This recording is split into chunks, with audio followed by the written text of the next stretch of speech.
Hello, everyone. Welcome to another episode of the Thrivers Financial Wellness Podcast. I am here in the studio with Ashley. Hey, everybody. And then we have special guest with us, Don Cates, our CEO. Thank you. And today we're talking about how you cannot out-earn a lack of discipline, which I'm excited to dive into because I think a lot of times, you know, and I've experienced this even in my own life where you're like, oh, yeah, like what I'm making, like if I just made typically they say the math is 20% more than what you're currently making. Everyone always kind of has that target, which is not necessarily a bad thing, you know, for growth and things like that. But we're just never content with exactly where we're at. So what are your thoughts on that? What are your initial thoughts on? I think I like that as a statement. It's true, right? None of us would disagree with that. I think where we run into ambiguity is discipline gets tagged with a lot of things, or their lack thereof is a character flaw, right? You just suck it up and do it. I don't really see, you guys can share, I don't necessarily see true lack of discipline as a problem, as the problem, right? Where somebody is not devoted or committed to something, first you got to know what you're committed to.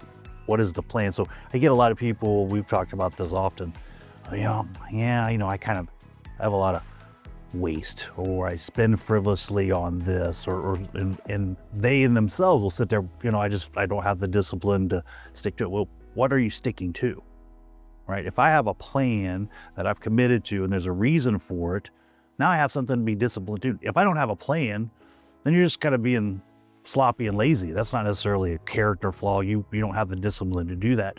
There's other times that the problem or the issue is filling some other need, right? Mm-hmm. I shop compulsively online. Is that a discipline issue, or is that trying to fill something in your life that you're lacking?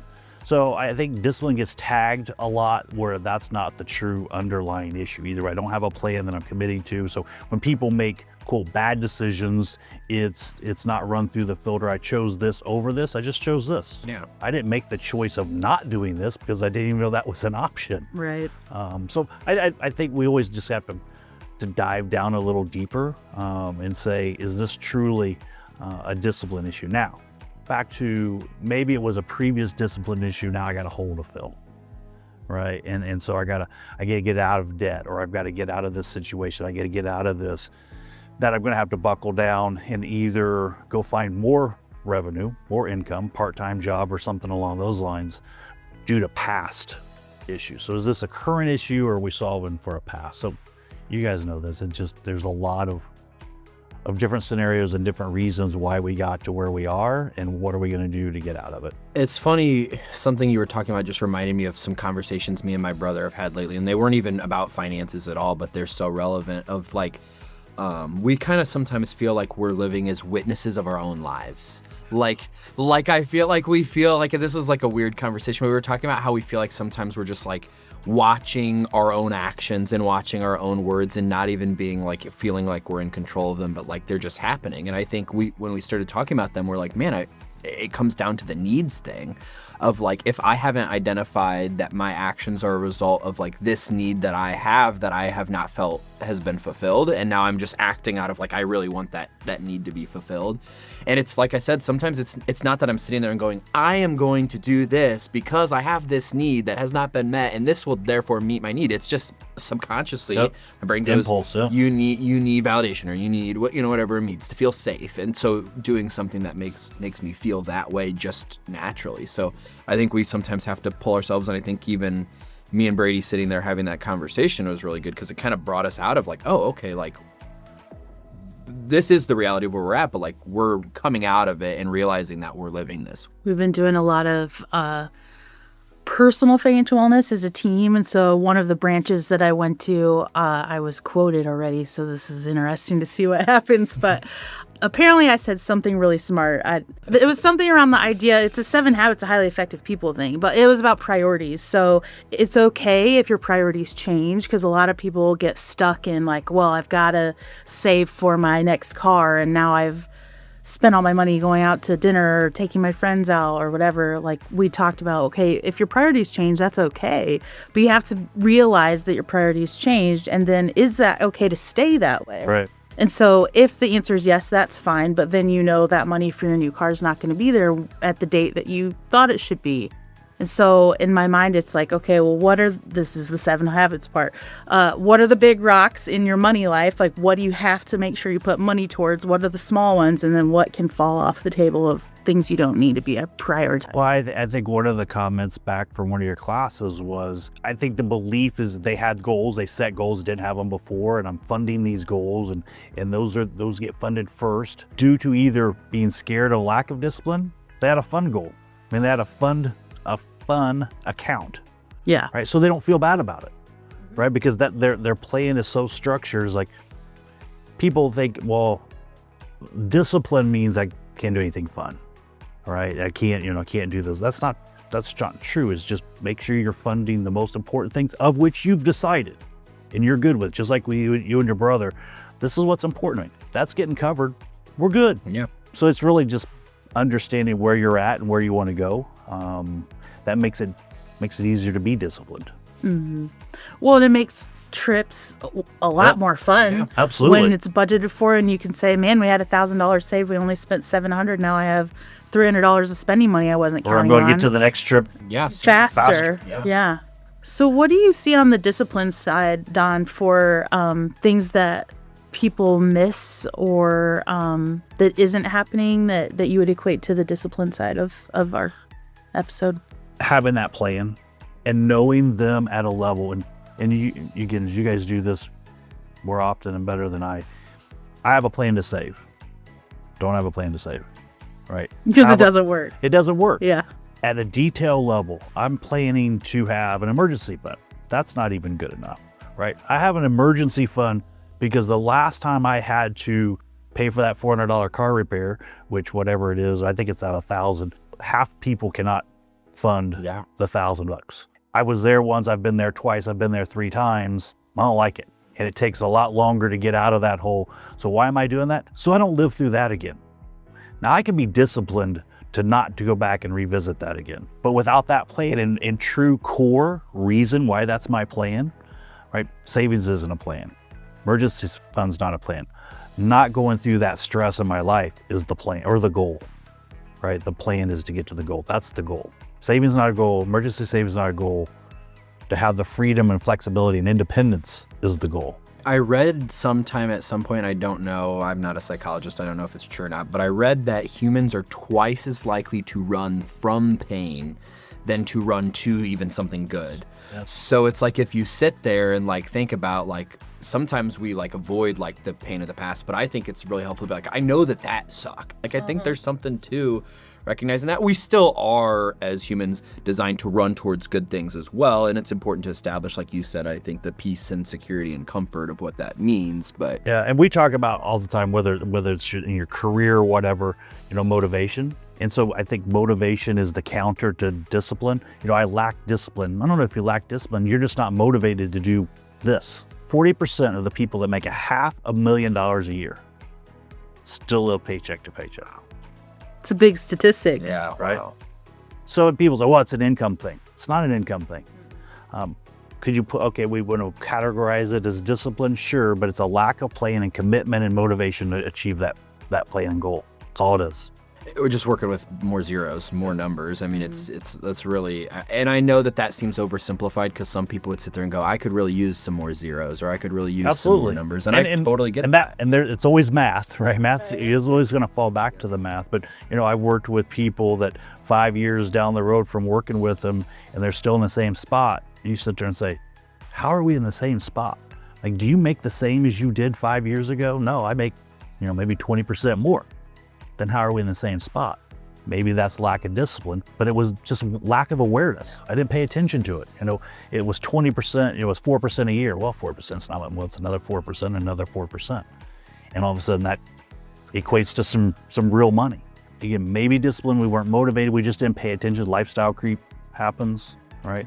Is that a discipline thing, or is that just a lack of awareness and intentionality? I think it's the latter. That's what I think too. I think that's what I've experienced personally, but also talking to Team 3 in general as we're working on our financial wellness plans. It is, man, I had no idea I was spending $1,100 a year in coffee. You know, people are always saying, I want to take my family to Disney World. I mean, one option is to cut out your coffee. Yeah. That'll help pay for it. So when you're depriving yourself, right, Yeah. and delaying gratification, it's much better, much more motivating if I know why I'm doing it. Right. Right. Because if you're just doing it because it's what you're supposed to do, you're gonna you do it for 4 seconds. Yeah. When I go through the drive-through at Starbucks and I say, oh man, there's $5 I could have spent at Disney World, it changes the perspective. And that's part of what, honestly, what I think I've been helping people with is just helping change their perspective on their own money. It's easier, right, to identify it in other people. And I go, man, Austin, I can't believe you spent that when you went to the Grand Canyon. Like, why would you do that? But then I But thought in that's my what you were going own- to say earlier. You guys were looking, but you're looking at each other's like, Yeah. why did you do that? That was dumb. Now let me kind of play devil's advocate a little bit, which I sometimes enjoy doing, often enjoy doing. But I've heard a lot of people, especially in my generation, and I'm on the social medias and TikTok and stuff like that, and I see a lot of people, even outside of my age, they talk a lot about hearing things like that, like, oh, cut out the Starbucks or cut out this, and a lot of the sentiment that a lot of people in my generation have is, that's cool, that's awesome, but like my problem is not a $17 a week on Starbucks. Like, sure, that cuts me $80. That's not my problem. My problem is I want to move out and buy a house, and the price of housing and everything else. And like, sure, maybe I can cut $80 and start saving, but like, what do you guys say to that person that's like, it's not a $5 Starbucks problem. It's a, like, I need a lot more to be able to do really what I want to do.